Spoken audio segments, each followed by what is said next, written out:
Hello, this is Breakfast with Simon, Jack and Sian Williams. 150,000 British travellers are stranded abroad as most flights in and out of the UK are grounded for the fifth day. Good morning. It is Monday, the 19th of April. Also ahead. Also this morning, we're discussing the state of the playing surface at Wembley Stadium. There's going to be a meeting about it later today. We're asking a groundsman what can be done to try to create the perfect pitch. And Jamie does breakfast, fresh from causing a bit of a stir in the United States. Jamie Oliver is here to talk about his latest projects. And what's happening with the weather. We're going to be hearing lots more of your travel stories right through the morning here on Breakfast. Coming in a little bit later, and he's got a BBC poll of polls, so he'll be able to give us an overview of what's happening over the past couple of weeks. Yeah, it takes a big story to knock the election off the top. It does, We've definitely got one over the last... Absolutely, there's still an election campaign going on. Bill's in Belfast this morning. More from him in just a few minutes. And a bit later, the BBC News channel will be covering the Liberal Democrats news conference, and they're going to be live from 7:30 this morning. The main stories this morning with the time at 6:08. Now, we're nearly halfway through the election campaign already, and the focus in the last few days has been on Nick Clegg and how Labour and the Tories deal with the Liberal Democrats. That's not the case everywhere in the UK. Today, Bill's in Belfast, where the look and feel of the campaign are very different. I've got my brother staying with me, and he was supposed to leave tomorrow night to go to America, so he's been for a week to say... At Volcano in Iceland and the ash that... Yeah, with a complete ban on flights in and out of the UK for the fifth day running, people are taking to trains, cars and even inflatable dinghies to try to get home. Breakfast's Tim Muffet has been to Calais to hear some of the traveller's tale. From Helen Fawkes, who joins us from Heathrow Airport, a very quiet Heathrow Airport. You don't normally see that, do you, Helen? So we hear restrictions in place until at least 7 o'clock tonight. Could they be moved even? Actual cost of this, not just to the airlines who are facing some say sort of bankruptcy, but also to the supply chain for things like supermarkets. Yeah. All right, thanks very much. See you later. Now, nowhere in the UK arguably has changed more rapidly over the past few years than Northern Ireland. As the security situation's improved, power has been gradually handed back to a devolved government there. Even so, Northern Ireland still sends 18 MPs to Westminster. If there's a hung parliament, their votes could be crucial in deciding who becomes the next Prime Minister. Let's cross to Bill now in Belfast to find out what the big issues are there. Good morning, Bill. Being next to him is quite hard as well. At the time, 7:15, you're watching Breakfast on BBC News. Here are our main stories. Also coming up in the programme. Carol, with a look.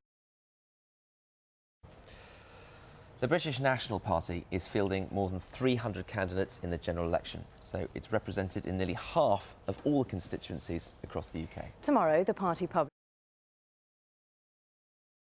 So time now, of course, to get where you are. So no gaps on the shelves, that's good news. No. We'll get the news exactly where you are. Oh, good morning. This is Breakfast with Simon, Jack and Sian Williams. 150,000 British travellers are stranded abroad as the volcano crisis deepens. Casting a bit of a shadow over the election. What is happening today? Press conference. And we should say as well, Bill's in Belfast this morning with a picture there, so we're hearing from him shortly. Those are the morning's top stories with the time at 7:10. In just a few moments, we're reporting live from Calais. Stranded Britons are trying to find ways of getting home. Thank you for all your travel stories as well. We will be reading some of them out before 7:30. We'll get to some of those as soon as we can. But we're nearly halfway through the election campaign already. Yeah, there were 6 of them on the M6, stopping at various services on the way up to Stranraer. It sounded ghastly. No. Anyway. It's 7:15. Indeed. Now I'm going to slip back into my more familiar guise and bring you some business news, because the Prime Minister says he wants the UK's financial watchdog to investigate the alleged fraud at the US investment bank Goldman Sachs.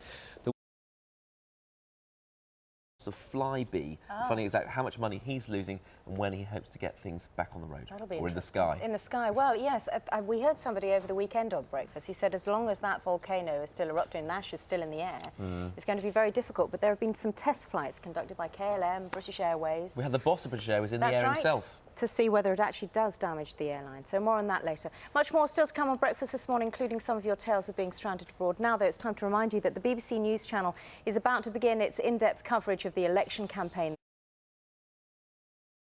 a little bit later. But coming up a little later on this morning's programme.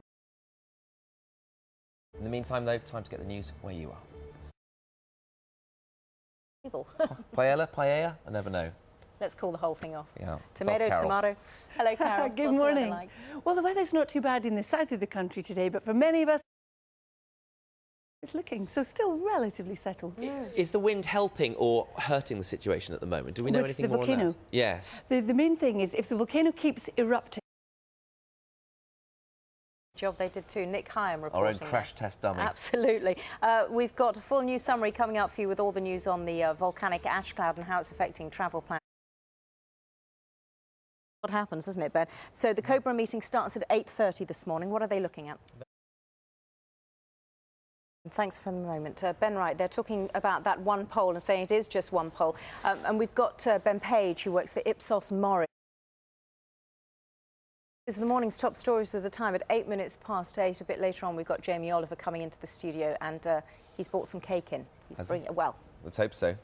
We're nearly halfway through the election campaign already, would you believe it? And the focus in the last few days has been on Nick Clegg and how Labour and the Tories deal with the Liberal Democrats. It's not the case everywhere in the UK, we should say. And today, Bill is in Belfast, and the look and feel of the campaign there, very different. Good morning to you, Bill. Morning to you, Ben, because there are 3 or 4 a day of these. There are. Yeah. And try to wade through them for us. Thank you, Ben Page from Ipsos. Thanks, Ben. We're going to be hearing more from Bill. Indeed. Now, for the 5th day running, almost all flights in and out of the UK have been grounded for safety reasons because of that ash cloud. At least 150,000 British tourists are now stranded abroad because of the cloud of volcanic ash from Iceland. Some people are so desperate that they're taking trains, cars and even inflatable dinghies to get home. The time is 3 minutes away from 8:30. Just a reminder for you, the BBC News channel has the very latest news from home and abroad. And that's where you're off to do business, aren't you? Yes. OK, so bye-bye, and I'll see you tomorrow. I'll see you tomorrow. Chris is going to come in to keep me company for the rest of the programme. And we're talking to Jamie Oliver, the pioneer of Pukatuka. He's been Our main story this morning, emergency talks are being held across Europe today with 150,000 British airline passengers thought to be stranded because of the volcanic ash from Iceland.